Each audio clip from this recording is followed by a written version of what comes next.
Good day, viewers. My name is Ebenezer Miracle, registered dietitian, and actually, I'll be addressing an issue that has actually been going on and on, especially in the nutrition space and the health space.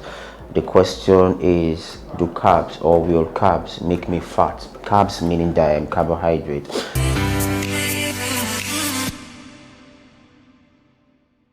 So first of all, I actually like to say that every food you eat, every staple food you eat contains an amount of carbohydrate, proteins, fats, and minerals or vitamins. So it's always there. There's an amount of carbohydrate, there's an amount of protein, there's an amount of fat in every food you eat. So when you say you're not going to eat carbohydrates, whatever choice you make also still has an amount of carbohydrate. So when you say I just want to eat proteinous food, every proteinous food you see outside there has an amount of carbohydrate and have an amount of protein and have an amount of fat. So for example, let's use example beans has more carbohydrate than protein and has a little bit of fat. People are already getting to know that. It's already a trend that people are knowing. So now let's get back to the questions. Do carbohydrates or will carbohydrates make you fat? Now the first question we should ask ourselves is, what are the functions of carbohydrate? We need to know the functions of carbohydrate to see if it's a class of food that should actually be removed from our diet, if it's important to remove it, and what are the benefits of carbohydrates and what are the detrimental health effects if you actually do remove carbohydrates from your diet. So carbohydrate, one of the functions of carbohydrate, major function of carbohydrate actually is to give energy to the body. Proteinous food gives energy to the body, fats containing foods also give energy to the body, but those are not their primary roles in the body. Carbohydrate actually gives energy to the body. It supplies glucose to the brain. It helps the liver to function well, and it also makes sure that your gut environment is healthy. What I mean your gut environment, I mean your gastrointestinal tract, from your mouth down to your esophagus, to your small intestine, to your stomach, and down to your anus. There's an environment around that place that should be kept healthy. That is actually the major function of carbohydrate. Make sure that your gastrointestinal tract is intact, and it also supplies glucose to the brain. So there's no other food you eat that would supply glucose to the brain apart from carbohydrate containing food. And when I mean carbohydrate containing food, I'm now talking about the umbrella of the rice, the pasta, the bread, the yam, the potatoes, because that's what people see as carbohydrate containing food. But apart from that, there's carbohydrate in every type of food you want to eat, apart from the fact that you also say you want to just stay on maybe fish, meat, and oil, and margarine or butter or something. That's when you say you want to actually stay clear of carbohydrate diet. But if you're going to take fruits, if you're going to take beans, if you're going to take pulses, lentils, salads, and all, you are still on a carbohydrate diet. So those are the major functions of carbohydrate containing food, the ones we said are under the umbrella of those ones that look like they're white, that it contains too much sugar according to people. Those are the actual major functions of carbohydrate containing food.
Now, one of the detrimental effects of taking out carbohydrates totally from your diet is the fact that you are removing the primary source of energy to the body. You're actually removing the primary source of glucose to the brain. The brain needs constant supply of glucose at every time. So when you remove it totally from the body, you're actually removing the cutting of the source of glucose from the body. And you're actually making protein and fat provide energy, which is not supposed to be their major function. Protein's major function is to help to build up tissues, to help to produce hormones, because what happens in your body is that your body cells and hormones and systems, they produce, they die, and they recreate, and protein is actually responsible for that. So when you take out carbohydrate, which is a protein sparer, what happens is that you now make protein to be providing energy to the body, while the major function of it will now be reduced. It focuses on carbohydrate. Now, to the question, the major question, do carbs make us fat? Now, each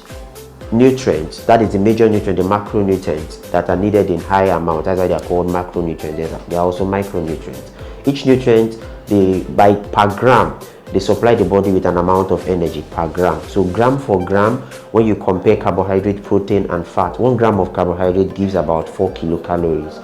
A calorie is the unit amount of energy your body uses to supply energy to supply energy for bodily functions per day. So for carbohydrate, protein, and fat, 1 gram of carbohydrate is actually 4 kilocalories. 1 gram of protein is 4 kilocalories. 1 gram of fat is 9 kilocalories. So gram for gram, fat by if you put fat and carbohydrate side by side, 1 gram of fat is higher in kilocalories than 1 gram of carbohydrate. So you see that it is not even the carbohydrates that is making you fat, it's actually more of the fat. Now, the body works in a very funny way. When you take in carbohydrates, excess of carbohydrates is actually stored as fat.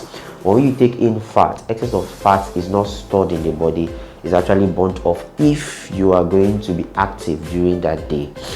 So your body is just like a system. What happens is, it's like a garbage in, garbage out. The amount of calories you take in should be the amount of calories you give out in a day. So when you take in an amount of carbohydrate or fat or protein from a food, assuming you take 1000 kilocalories per day, your exercise should also be commensurate to 1000 kilocalories off. So what makes you fat is that you've taken in 1000 kilocalories, but you sat down throughout the day and you are not doing anything.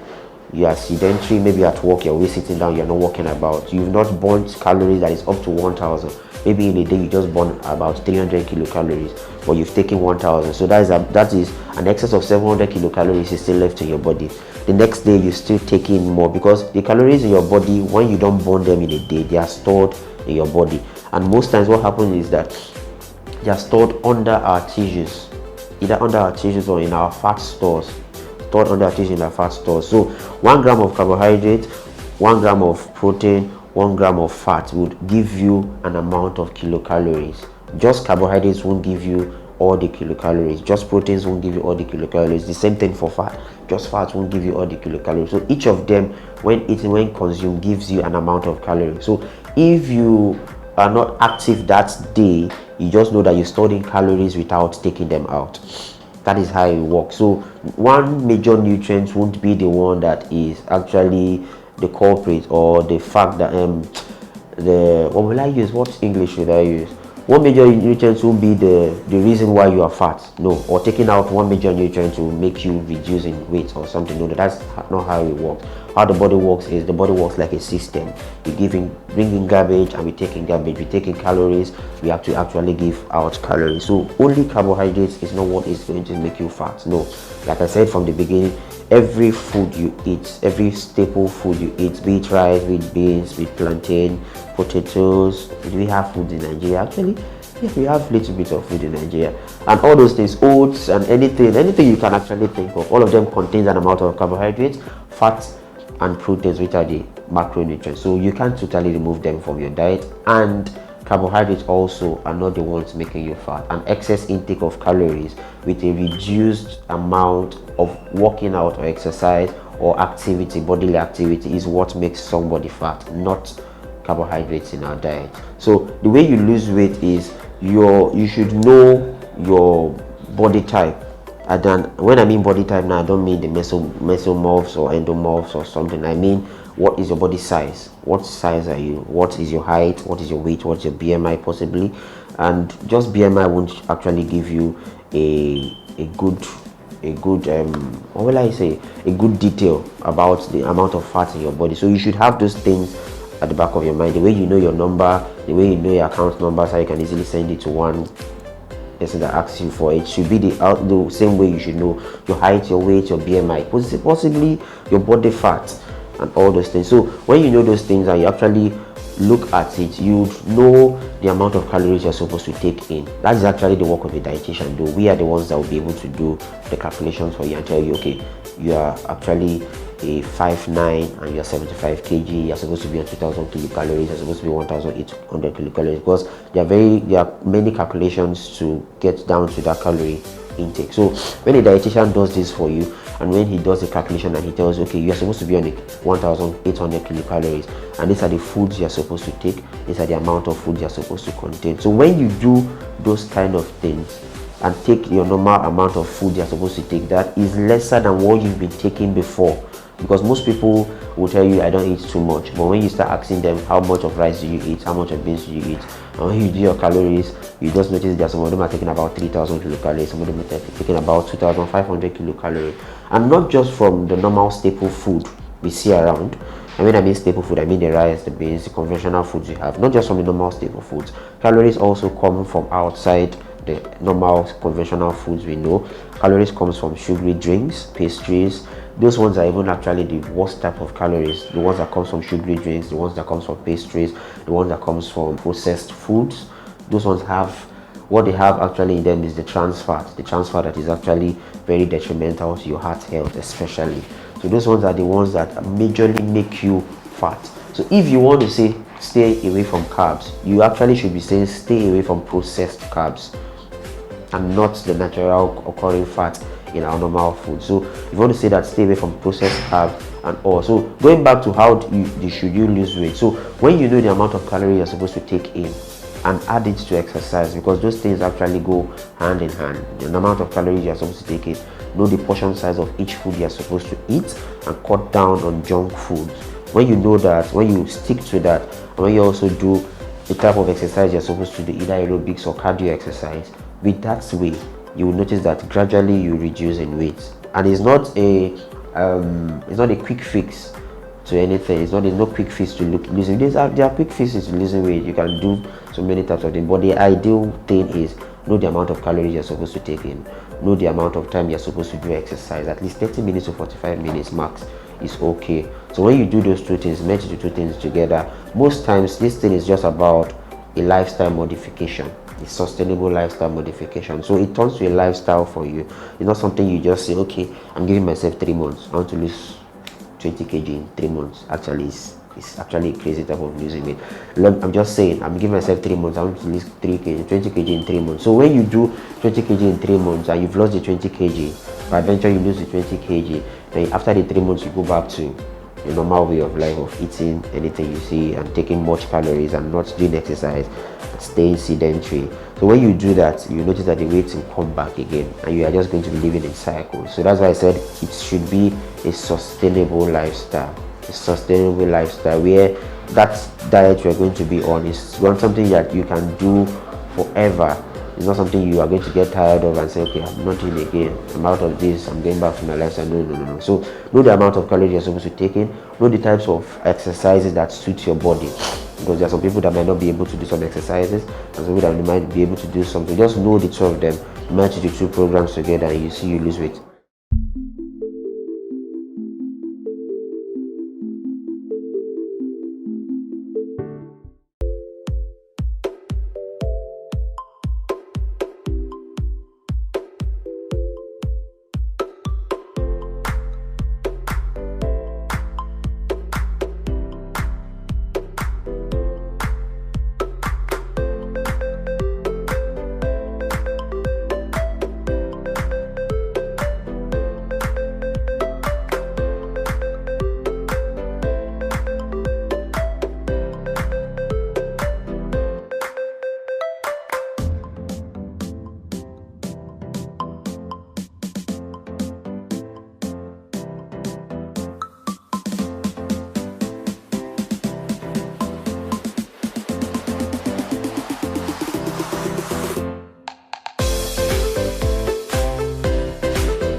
For mental exercise just builds your IQ capacity. It doesn't reduce calories or something. You're doing mental exercise, so you're just working on your brain. You're always thinking, your brain is always thinking. So in that way, your IQ is always running and always increasing. And also, it does have nothing to do with the amount of fat you've gained in a while. And sometimes mental exercise might just be you using your phone, or mental exercise might just be you pressing a system, but you are sedentary.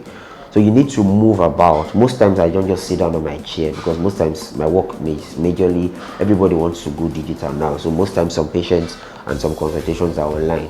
I just do a Zoom meeting, a Zoom consultation with them, but I make sure I don't always sit down on my chair. Most times I'm going downstairs, making sure I'm using the staircase, making sure I'm going around. Sometimes I just walk around the estate so that I make sure I'm not sedentary. So there's a difference between mental exercise, a difference between mental exercise and physical exercise. Physical exercise is what helps you to burn out calories, to wear out calories, but mental exercise has nothing totally to do with calories. Mental exercise might actually now even lead you to emotional eating, because when you are mentally fagged out, when you are mentally fatigued, it might lead to stress.